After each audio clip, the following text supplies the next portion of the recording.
ইব্রাহিম আলাইহিস সালাতু ওয়াস সালামের উপরে একটা বড় পরীক্ষা আসছে।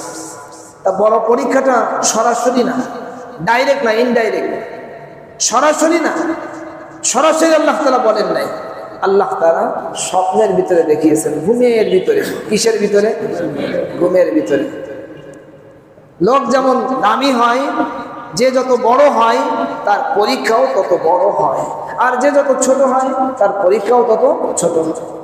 ইব্রাহিম আলাইহিস সালাতু ওয়াস সালাম অনেক জলিলুল কদর পয়গম্বর, তার মর্যাদা অনেক বেশি, আল্লাহ তাআলা তাকে অনেক মর্যাদা দিবেন, এইজন্য তার পরীক্ষার স্তরটাও বড়। فلما بلغ معه السعي قال يا بني إني أرى في المنام। ইসমাঈল আলাইহিস সালাতু ওয়াস সালাম যখন পিতার সঙ্গে দৌড়াদৌড়ির বয়সে উপনীত হয়ে গেলেন, দৌড়াদৌড়ির বয়সে যখন পৌঁছে গেলেন, তখন আল্লাহ পাক রব্বুল আলামিন ইব্রাহিম আলাইহিস সালাতু ওয়াস সালামকে স্বপ্নের ভিতরে দেখালেন। কি দেখালেন? قال يا بني إني أرى في المنام।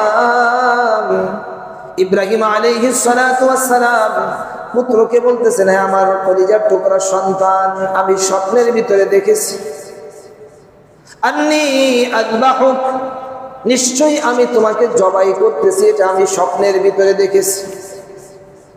ফানজুর মাযা তারা,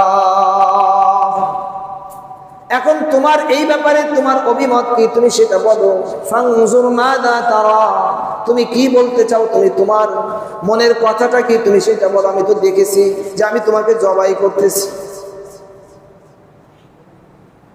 ইসমাঈল আলাইহিস সালাতু ওয়াস সালাম উত্তর দিলেন, ক্বালা ইয়া আবাতি ফাআল মা তু'মার। ওগো আমার পিতা, আপনাকে যা নির্দেশ করা হয়েছে আপনি করে ফেলুন, যা নির্দেশ করা হয়েছে আপনি করে ফেলুন।